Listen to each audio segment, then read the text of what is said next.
కామారెడ్డి జిల్లా కేంద్రంతో పాటు జిల్లా వ్యాప్తంగా గత 2 రోజులుగా మోస్తరుగా వర్షం కురుస్తుంది. కామారెడ్డి జిల్లాలోని కామారెడ్డి, ఎల్లారెడ్డి, బాన్సువాడ, జుక్కల్ నియోజకవర్గాల్లో ముసురుగా వాన గత 2 రోజులుగా కురుస్తుంది. గత 3 రోజుల క్రితం వరకు వర్షాలు లేక రైతులు ఆందోళనకు గురయ్యారు.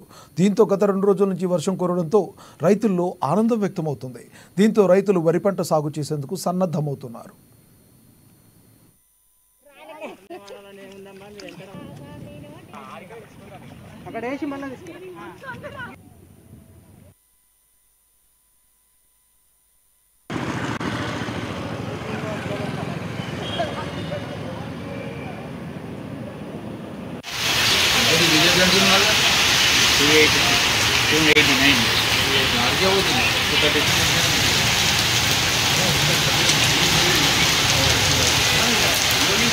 రాగం మంచిగా రాయకాయ పాట పాడాలి.